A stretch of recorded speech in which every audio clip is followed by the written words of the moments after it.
2, 1, and we are off with our series of response videos to The Reckoning. We've just watched The Reckoning episode 1.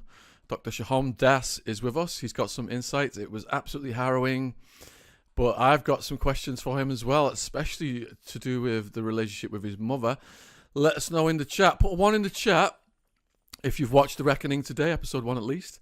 Put 2 in the chat if you have not yet watched it, so we can gauge what's going on here. And huge thank you to Dr. Das. All of his links for his channel and his socials are in the description box below this video, so please support his work. Looks like we got some 1s coming in already. Andrea, Melissa's a 2, 2, 1, 2. Looks like pour a 1 in the chat. Yeah, so thank you for joining us again. And what was your initial reaction then after just coming off watching the first episode? Yeah, thanks for having me, Shaun. It's always a pleasure. So I'm just saying to you before we started recording, I've literally just finished watching it. Like it's in the last 5 minutes, I've just finished it. So I think it's got strengths and weaknesses, like any TV program. I think the strengths were that it does his character, Jimmy Savile's character, really well. So he is creepy most of the time. He's confident. He's quite entitled, especially when it comes to young women. He can be cheeky and charming when he wants to be, so he can charm the right people when he wants to. So I think they did all that quite well. I suppose it was a bit kind of, I don't really understand the point of it yet, right? So I've only seen 1 episode and there are another 3 yet, so we have to give it an opportunity. But so the first episode just felt quite repetitive. It felt like him being in a situation where he could be sexually predatory towards a young woman and taking that opportunity. There's not really anything that I've yet seen about exploring the darker side of everything that's going on in the background. There was a little bit towards the end when some of his behavior was being excused. And if you don't mind, I really wanted to highlight one scene, which I think is like really, really telling. Is that okay? Yes, please. So there's a scene quite near the end where he's in hospital and he's flirting with these nurses and he's kind of like kissing one of them up the arm. And then like seconds later, he goes over to the other side of the ward and there's a young, vulnerable girl on her own. And he basically makes her put her hand in his trousers on the pretense of finding a juggling ball. Obviously, he's actually, abusing her. And what I think is really telling about that is she gets really upset. She runs away. And then the nurse kind of takes Jimmy's side and says, it's just Jimmy being Jimmy. He's just fooling around. And she kind of blames the patient on being over dramatic. And I think that's really well done because that's exactly what Jimmy Savile did. So another way of saying that is if he'd just gone over to that bed and if he'd just done that one thing with that one girl, then it would have got everyone's attention. The nurse would have thought that was weird. Everybody would have, reacted badly rather than just some people. But because he hid his behavior with this semi-charm, some people call it charm, find it charming. Some people probably thought it was a bit creepy. Some people thought it was weird. Some people thought it was funny. Some people thought it was sleazy. But this is weird kind of sexualized behavior. Because he did that, he can hide in plain sight. So that nurse thought, well, he was just flirting with me, so I'm sure he just means the same towards this kid. She's misunderstood it. And that, I think, is probably the most important scene in the first episode so far. So does that foresight and cunning show that he's quite intelligent when he plans these things? It's not just spur of the moment acts. He's actually laying the foundation to hide what he's doing. He's kind of weaving it in to this tapestry of his jokey behavior. Yeah, so I think both in real life and also in this dramatization, he is both impulsive and opportunistic and planned at the same time. So you can actually be a bit of both, can't you? So you can, him setting himself up in this situation where he knows there's going to be young women dancing at his gigs, for example, and then towards the end of the first episode, on Top of the Pops, clearly he's doing that for fame and because he likes attention. But I think he's also doing that because he knows that it just sets him up with potential victims. And then once he's there, he sees victims and he takes the advantage of them. So I think it's both pre-planned and opportunistic. So if you've got any questions about this, The Reckoning, for Dr. Das, put them in. We've got him for 30 minutes. So get your questions in the chat, please, and we'll get them to him. So my question, Sohom, is, as you're watching it, are you formulating character traits? Yeah. So I've already kind of extensively studied the real Jimmy Savile. just because it's such a fascinating case. I've done videos on my YouTube channel, so I already have in my mind what I know his personality traits are, which are some things I've already mentioned. So as well as being creepy, he's also quite charming, clearly lacks empathy.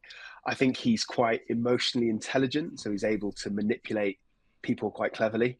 So the very fact that he's friends with everything from royalty to the BBC, to the police, to the hospital managers, it means that he must be charming to some people. Some people, people must like him. He must have an attraction to his personality, or a magnetism, I guess, even within the weirdness. So I know all those things about him. So when I'm watching it, absolutely, I'm looking to see whether that is portrayed well. And I think it is portrayed well. I think Steve Coogan is doing a very good job of making him believable, but creepy, but also able to be charming at times. Yeah, but it's hard not to imagine him as Alan Partridge there. That's one thing I would say. So Ray J's asked a question. This was the first question I was going to put to you, Sohom, and that is, they're really emphasizing his relationship with his mother, how cold she is towards him. She goes off to the confessional and says to the priest, "I don't love my son. I had enough kids. I didn't really want him." And the priest says, "Well, that's not a sin. It's okay. You'll find the love for him," kind of thing, giving her encouragement. And then they juxtapose, him like waving to his mum. He's just had a jog, but while he's been out for a jog, he's also done this horrible thing to this young woman. What do you make of his relationship with his mother, and how would that affect his behaviour? Yeah, that's a great question. So I was looking out of that. I'm going to look at some of my notes. So I mean, his mother is openly quite horrible to him, mostly, isn't she? So at one point she says that he'll never be on the BBC, that he should be doing something more worthwhile with his life and his career. And then, as you said, she said at confession that she doesn't love her son. And I think she even said, if I remember this correctly, that explains why he's always looking for attention. I'm not sure how I feel about this, to be honest, Shaun, because firstly, how do we know that actual conversation ever happened? So it feels like a kind of, and I get it, it's a drama, so you have to kind of cover different sides, but it feels a bit convenient. It feels like the TV writers are trying to explain his predatory behavior, potentially to make it more understandable, even more palatable for the viewers. Is that something we really want to be doing? I mean, another way of saying that is that there are lots of people, men, women, who have had horrible parents or cold mothers, but the vast majority of them don't become massive P word, I don't want to say the word, abusers. So is it all a bit too convenient for the viewer? So I have kind of mixed feelings about this, but regardless of whether she actually said that or not, I think one thing that we can say is that there seems to be a disconnect between the way that she thinks about him and what he thinks about her. So elsewhere in that same episode, when he's being spoken to by the reporter, and the reporter mentions that the Duchess, his mother, is dead, he says something along the lines of, "She's not dead to me. I get all the love I need from." In fact, yeah, he's asking he's asking Jimmy Savile why he never got married. And he says something like, I've got all the love I need from the Duchess. She's my best friend. She was my guide. She's still alive to me." So there's something odd about her openly and to the priest being a bit denigrating towards him, but him idolizing her. And I suppose that could explain why somebody might have an inferiority complex. It could explain possibly why they might have a poor image of women in general, and it definitely would explain why they'd have a need for attention, but it absolutely does not explain why he became such a prolific offender. And it doesn't explain why he kept her alive, kind of. Her clothes were dry cleaned and pressed long after she'd gone. It was like a shrine thing he had to her. All right, so I'll take this question. I don't know if you've got any thoughts on it, but I'll go straight over to the next one if you've not. Why have they decided, one, to make this and two, release it now with all the Russell Brand stuff going on? So 𝐘𝐨𝐲, this has been in the making for years. My dad is actually in episode 3, and he's going to be joining us on the reaction video to episode 3. And it was actually announced that it was going to come out next year. So I've been, writing my Savile book, hoping it would come out next year, but I'm only at 60,000 words, so they've beat me to it. So, with all the Russell Brand stuff going on, I think what happened was it was postponed because they changed it because they wanted it to emphasize more the survivors versus a possible glamorization of Savile. That's my understanding. And you see that at the very end, those young women, those girls, those teenagers, they actually show them at the very end of episode 1. They show the real video of them now, which really makes it much more powerful and does put far more emphasis on the survivors than, trying to glamorize this guy, this sicko. So I think it's good that they did take their time to shift that focus over to the survivors. Do you have anything to add to that, or should I go to the next question? Yeah, I do actually. So, firstly, from the original question, why did they decide to make it? I think there is 2 ways to look at it. One way could be that because obviously what Jimmy Savile did was so absolutely horrific and damaging that we should not give him more attention by making any kind of programs about him. That's one perspective.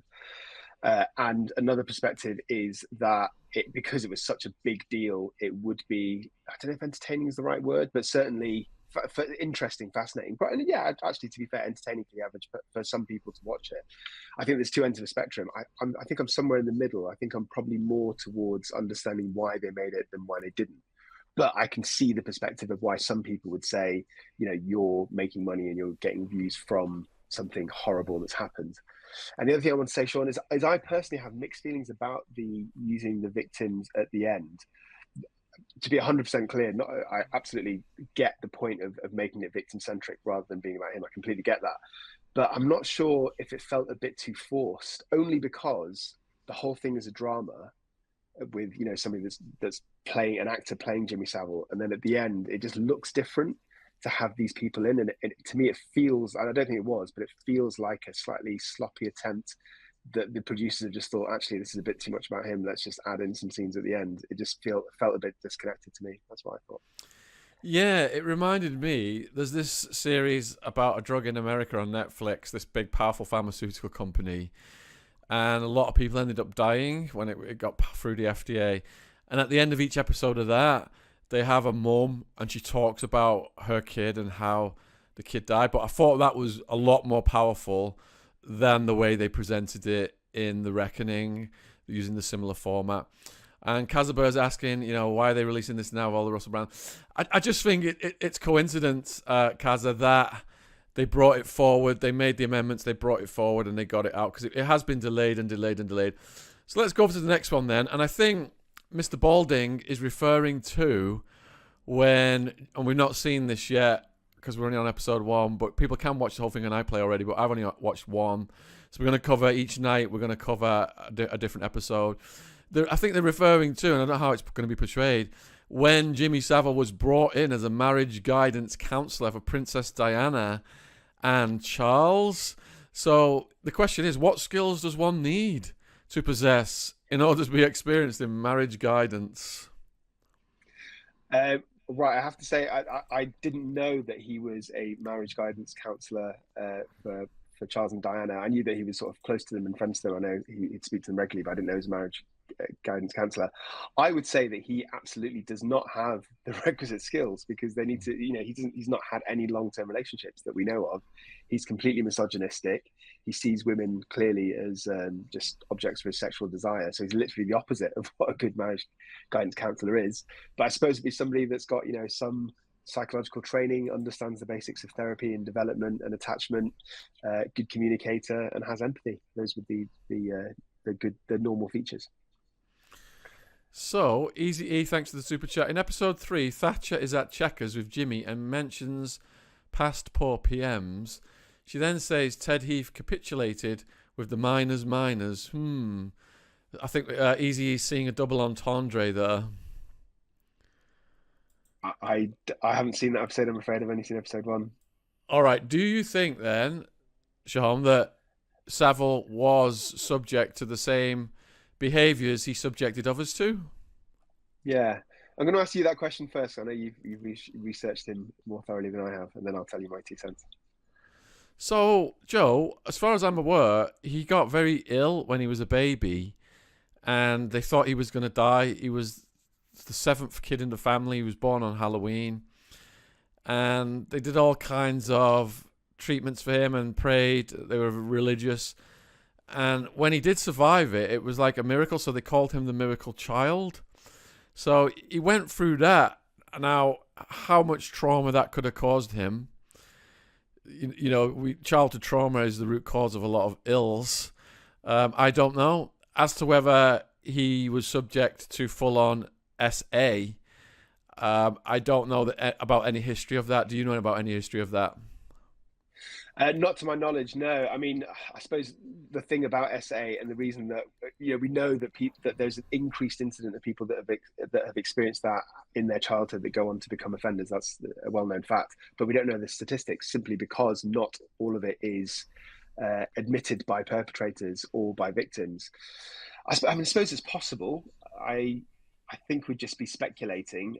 I mean, I think there's lots of factors that make Jimmy Savile who he is.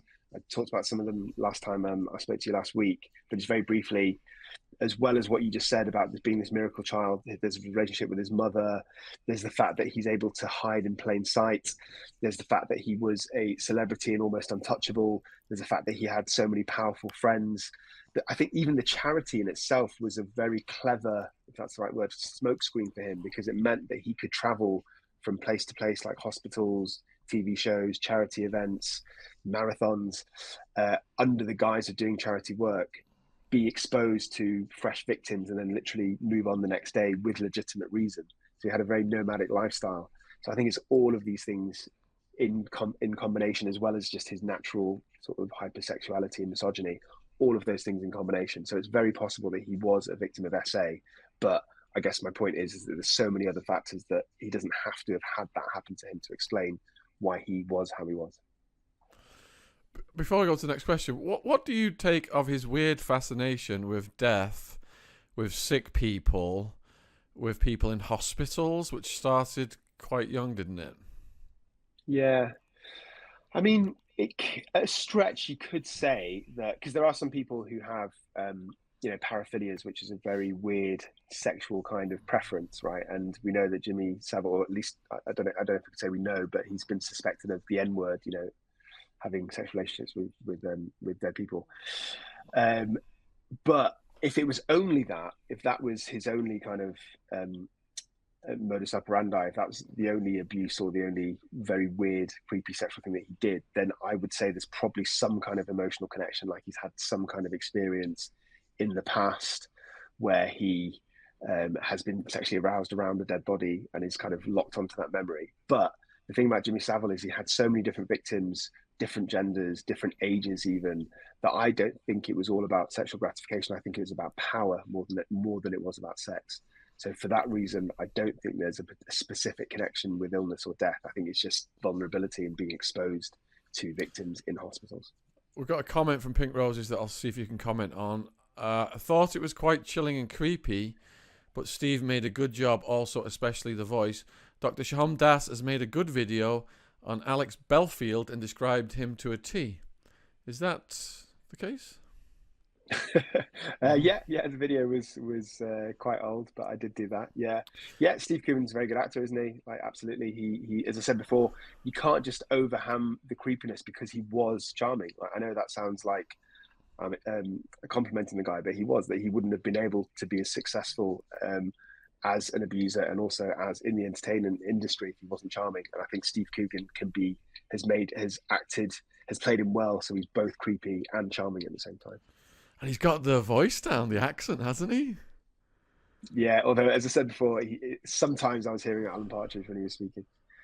So Alex Belfield, wasn't he the last to interview Savile? I don't know. I actually don't know. I think so. I'm gonna have to find that one. All right. So Claudia wants to know, Shaun, whether you think that Savile had a narcissistic parent. No. So a narcissistic person always wants to be the center of attention. Always. So every drama is about them. They're really selfish. They don't care about other people. They don't show empathy towards other people at all. And they can't handle any kind of criticism, and they have a really overinflated view of themselves. I'd say, from what I know about Jimmy Savile's mother, and Shaun, you probably know more than me, but specifically how she was portrayed in that first episode, I don't think she was narcissistic. I think she was quite insulting, and there was kind of like this infantilized relationship with them, wasn't there? So I remember her saying something like, "I can't die because if I died, who would look after you?" So I think she saw him as a baby, even when he was an adult, completely independent and was actually quite a famous and successful celebrity, she still looked at him like a child. So I do think she was over infantilizing. I do think there's something a bit warped and unhealthy about the boundaries between them, but I don't think that she was a narcissist. I'll take this next one. Yes, Teresa, The Reckoning, later episodes do talk about his friendship with Prince Charles. And Louise wants to know whether you think, Sohom, that Savile should have been a patient in Broadmoor. Now, for those of you that don't know, Dr. Das worked in Broadmoor. If you've watched the first podcast we've done with him, he talks about his experiences in Broadmoor. Extremely fascinating, and he talks about them on his channel as well. So check those out. Do you think he should have been in Broadmoor, not holding the keys to Broadmoor? Actually, no. No, I don't think that he should have been in Broadmoor. I'll explain why. Because Broadmoor is for people. Well, so Broadmoor's a high secure hospital, right? So it's for people with mental illnesses that have committed very, very high levels of offending. Jimmy Savile, clearly there's something wrong with him, and he clearly had a personality disorder. But I don't think he had a mental illness, at least not one that took away his criminal responsibility. And that's what you get in Broadmoor. You get people who are so unwell that they don't know what they're doing.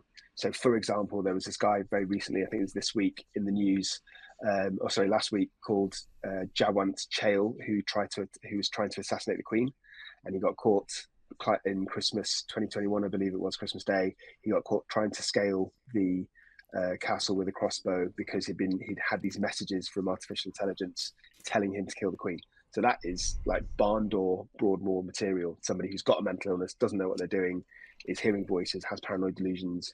Jimmy Savile wasn't that. He was in control of his actions. He knew exactly what he was doing. The fact that he was very good at hiding it so well shows that he was very sort of calculated and predatory. So for those reasons, he would have deserved to be in prison, in my view, not Broadmoor. But having worked in Broadmoor, are you surprised that he did get the keys? Yeah, absolutely. It's the craziest thing to me. Like, so Broadmoor is, like all high school hospitals, has airport style security to get in. Like even regular members of staff have that level of security. You know, when I worked there, I'd have my fingerprint scanned, and I'd have keys to get my keys, and then they were on my belt, same as every other member of staff. They're not allowed off your belt in case, you know, a patient can grab them and try and escape. There's like airlocks, so there's more than 2 or 3 doors in a row, so that patients can't sort of bolt in between. That's the kind of level of security. So to have somebody that's not even a clinician to just be given keys to get into them is just completely against the entire ethos of what Broadmoor should have been. So it doesn't make sense to me at all. I can't imagine Savile just waltzing in there like the clown he is and sitting down with the Yorkshire Ripper and having a chat and just begging belief. It does. It's like who's the entertainment equivalent, like Graham Norton being given keys to the most dangerous prison and just being told that he could just go into prison whenever he wanted to. It just doesn't make sense. The young lad with him called him father. Was he based on an actual person? Was he put in there for dramatic effect? You know what, Rick? I'm not sure about the answers to that. I'll research that for a further response video. All right. Does the dramatisation downgrade the true horrors, thus distancing the BBC from the reality? What do you think about that? That's a very good question. I suppose I can't really answer that until I've seen more of the episodes. Because, as your viewers who've seen it would have known, he only just got the job at Top of the Pops at the very end of the first episode. So I hope that there is a bit of acceptance and insight from the programme makers, and I hope that they show that, amongst other people, the top brass at the BBC were partially responsible for allowing Savile to get away with it. But if they don't, then I think they're going to be highly criticised for it. One from Seago. Do you think Savile would have been able to be so prolific in his abhorrent behaviours today? I know he was highly connected and covered for, but has the internet made someone like Savile obsolete? That is a very good question, actually. You go first, and I'll tell you my thoughts. Wow. So, all right. So I interviewed John Wedger last night about Savile. It's 2 hours long, and we're hoping to get that one out in the next 1 to 2 weeks. And he gave some very original ideas about Savile, including that he believed that Savile had a quid pro quo with intelligence, whereby people such as high-up clergy members, bishops, priests, celebs, politicians were put in compromising situations through which Savile had been the procurer of the young people who are on the receiving end of these monsters. So when I asked him if in this age of technology that could be replicated, he said it could be replicated in a different way because technology has advanced so much. These people, through the internet, have access to a lot more potential kids versus, you know, just being a man out on foot, going to clubs, doing his DJing, whatever. Yeah, he's got access to a lot of people because of his celebrity status. But the internet, you know, from his bedroom, he could just be in there luring kids to come, you know, over to his house and stuff like that. So 𝐏𝐬𝐲 felt that it could be done in a more sophisticated way using modern technology, more sinister, evil way. What do you think, Shaun? So I would play devil's advocate to that, Shaun. So I'd say, yeah, all of those things are correct. But also, you could argue that it would have been a lot easier for him to have been caught and found out, and for people to make complaints, because I think there were lots of reasons, but the two main reasons that his victims didn't speak out, apart from, you know, the obvious things that all victims have, like embarrassment, shame, apart from those things, were that they didn't think that they would be believed, and because he was believed in general, and also because he had connections within the police. So if there were complaints, they were probably brushed under the carpet. So I think you could say that if that was the case, then in this day and age, there's a lot more opportunities for people to go on the internet and tell their story. And if one person said something, then probably nothing would happen. They would just be kind of trolled and ignored, possibly even bullied. But if, you know, 5, 10, 15, and let's remember he had hundreds of victims, if dozens, hundreds of people came out, then I think there's a good chance it would have gained some sort of traction, and he could have been exposed. So I think it's very plausible. Yeah, that brings to mind the scene in the hospital that you talked about earlier. So, you know, he's acting up with the nurses and then he goes over to the poor girl on the bed. If she'd have just whipped out an iPhone and broadcast that to everyone she knows online, and they would have then shared it because of his celebrity status, there would have been a huge backlash against him right away, and it would have documented it on the spot. Because when he got called out by the hospital admin guy, he just kind of like brushed over it to him, didn't he? Yeah, absolutely. While you were saying that, I was thinking, have there been cases recently, like literally in the last, say, 5 years, where there've been celebrities abusing people, but it's not come out on social media? I suppose there have been cases, haven't there? Even Brand was, I guess, his abuse was pre kind of Twitter and everything, wasn't it? So yeah, I mean, I suppose the platforms are available for victims to make complaints against predators like Jimmy Savile, but whether people would actually have done it or not is hard to know, really. Will the BBC be seen? How will the BBC be seen at the end of this once it's known that the folk at the BBC knew what he was up to? It's a risk, isn't it, for them? Yeah. But then I suppose they know that the whole world knows that people in the BBC were involved, and maybe their perspective is that it was, you know, the previous generation. It wasn't producers that are working there now. It was the top brass from whatever 20 years ago. So they've got nothing to lose, I think. You know, if they are honest and show that the BBC was implicit, it's not revealing new information. It's not like a revelation. Everybody knows. You're being asked whether you suspect that Savile had relations of a carnal nature with his mum. Again, it's a lot of speculation. I mean, it's a very rare thing, isn't it? But then he was so kind of twisted and so hypersexualized, and the way he spoke about her was so kind of creepy and inappropriate, and with a lack of boundaries, that it's certainly possible. I can't say whether it happened or not, but if it did happen, then that would be the kind of person that would do it. 𝐾𝐨 wants to know whether he was a psychopath. Yeah, absolutely. So I think the word psychopath is often overused and used inappropriately for anybody who's just kind of violent or does something that other people can't understand. But I think in this case, Jimmy Savile is a perfect example of a psychopath. So not only is he kind of impulsive and he can be aggressive, but he's also charming when he wants to be. He's quite sort of grandiose and glib, and he's very manipulative. So even in that first episode, aside from using his platform to find vulnerable young women, aside from that, we actually saw when he's being interviewed for the Top of the Pops job, how he quite subtly kind of puts the other interviewers off potential candidates, but he does it in quite a cunning way. He doesn't do it directly, he does it indirectly, and that's exactly what a psychopath would do. Oh, he's an absolute gentleman, but he's not very well connected with the kids. And I was at lunch with the Kinks last week. Very down to earth fellas. Cara, I'll refer that question to our series with John Wedger. He's done a podcast on Dando. I think he covers that. Deep down, could Savile have actually hated his mother after her confession of not loving him? Could this be part of why he was doing the things he did, attention seeking, or was it about love? So first of all, we don't know whether that confession actually happened, and if it did happen, I don't. To my knowledge, it's not public knowledge. I don't know of any priest coming out and saying that. Do you, Shaun? No, a lot of these things are going to have to be fact checked.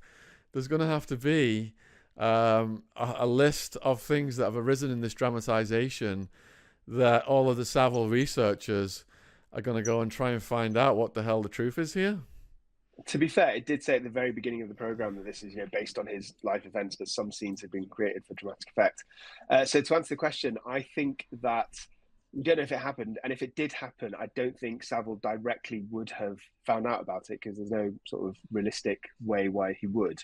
But I do think that the relationship with his mother is very complicated, and we've already talked about this, haven't we? I think that she was quite insulting and hostile towards him, and he kind of held her in very high esteem and almost in a very infantilized, almost kind of sexualized. Well, I don't know, sexualized. It wasn't sexualized, but in a very overbearing kind of way.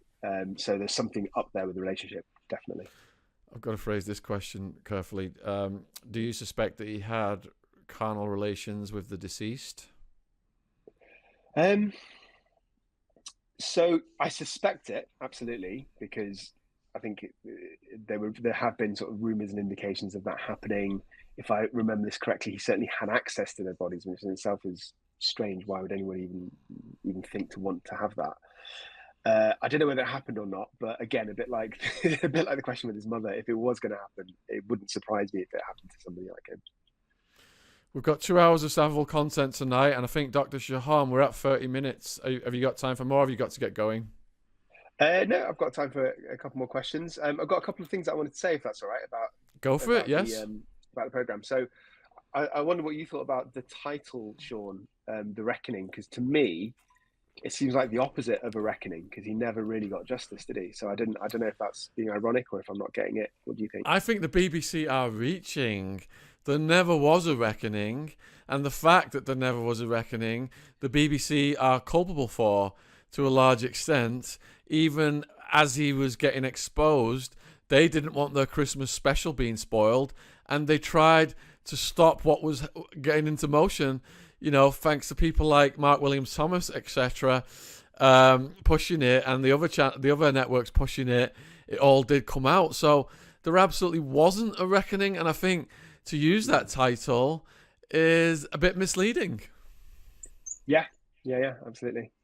And the other point I wanted to make, and again, we've only seen 1 out of 4 episodes, but from the episodes so far, one thing that it hasn't done yet is shown the kind of range of his victims, right? Because everybody has been a vulnerable young woman, whereas in reality, it was both genders and a whole range of ages. It was basically anybody that he had access to that was available and vulnerable. So I'll be looking out to see whether there is more diversity. Is that the right word?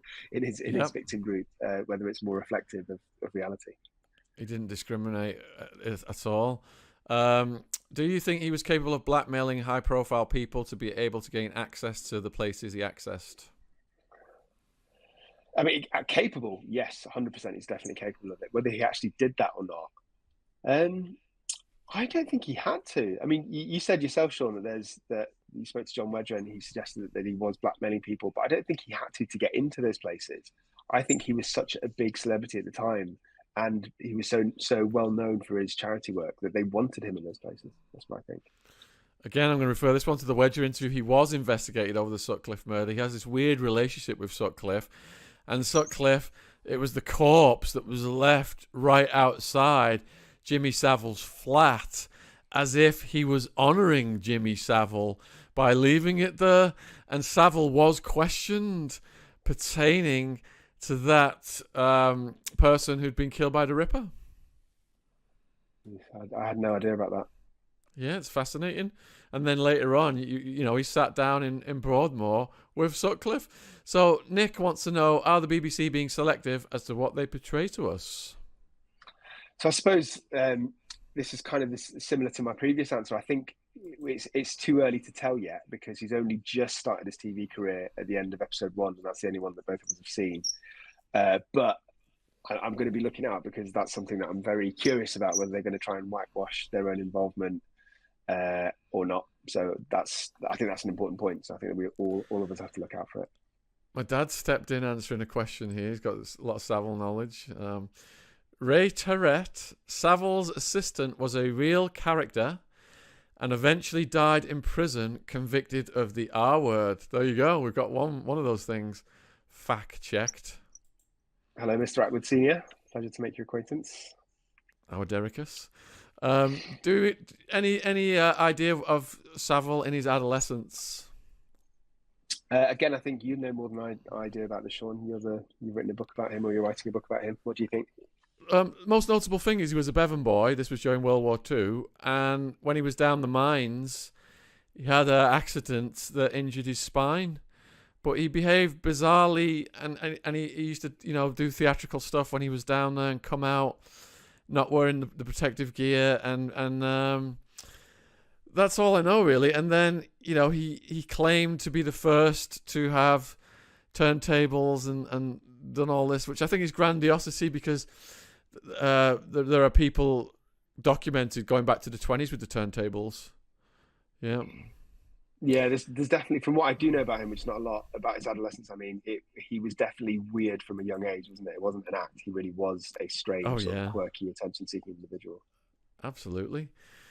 Do you think that this program, The Reckoning, Dr. Das, will inspire other survivors to come forward? I'm not sure. I think because it was exposed, but how long's it been now since it was all exposed? Has it been 2-3 years now? So Operation Yewtree was, I think it was a lot longer than that, because look at all the legal proceedings that happened, and Gary Glitter, Rolf Harris, all those people, Max Clifford, got reeled in, didn't they? Yeah, so several years. So I think probably the vast majority of people that are ever going to speak out about him probably already have. I'm not saying it's impossible that 1 or 2 more might not come out, but I think it's probably victims often come out when other victims speak up because they feel like they will be believed, or because they've buried really painful, traumatic memories that they're uncomfortable thinking about, and it's all been resurfaced. So I think all of that probably would have happened for the majority of victims already. Joe's asking about his siblings again. One of his family members did get in trouble for similar offences, and what we're going to do is tomorrow, before the episode at 7, we're doing a Who Was Jimmy Savile video that could go potentially from 7 to 9. And we are going to fill in all the family stuff in great detail tomorrow. We've also got another reaction video coming at 10 tomorrow. And we'll be able to get more concrete information. So, Rosie, what did Savile do with his mother after she passed? He was alone with her for a week or so. He said he loved spending time with her. God, anything could have happened.